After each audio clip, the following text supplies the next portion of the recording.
Imagine a political showdown where the very principles of fiscal responsibility clash with the realities of power. This is the current drama unfolding in Washington, D.C., as Republicans find themselves at odds over the return of earmarks in government funding bills.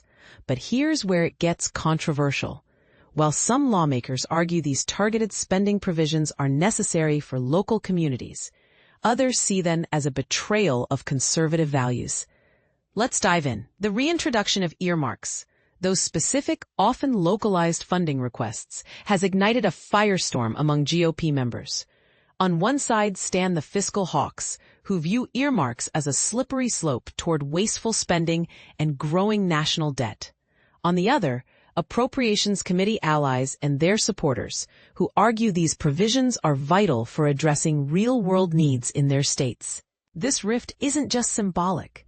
It could delay or even derail the critical government funding bills needed to keep agencies operational past September 30th.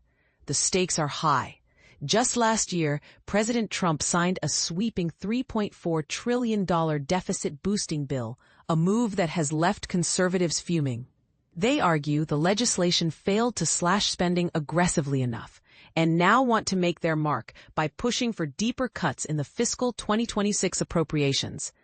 Yet the bills currently under consideration are already crammed with earmarks, many of which direct funds to Trump-era priorities.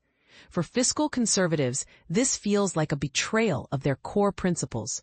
Senator Mike Lee, R. Utah, a leading voice for fiscal restraint, has been vocal about the issue. He insists that Senate GOP rules still technically ban earmarks, even as some members flout them. "We need to stick to the rules we set for ourselves," Lee told The Hill. His message is clear.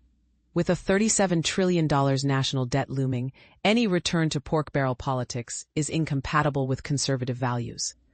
Some Republicans are even proposing radical solutions.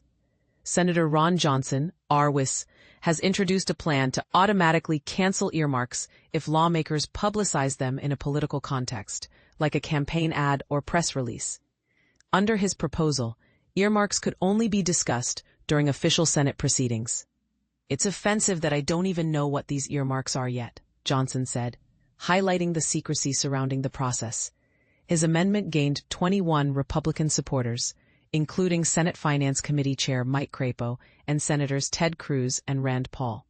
But here's the twist. While Senate Republicans once banned earmarks in 2019, they've quietly allowed loopholes. For example, GOP senators can still request funds for home state projects. This decision has left some conservatives fuming, especially now that Republicans control both chambers and the White House. They argue it's time to rein in the practice. And this is the part most people miss, the scale of the problem. House Republicans alone have packed nearly $8 billion in earmarks into next year's funding bills.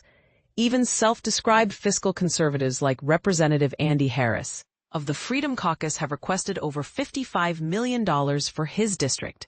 Meanwhile, Senate Appropriations Chair Susan Collins, R. Maine, has inserted more than $810 million in Maine-specific spending, a move she defends as essential for local needs.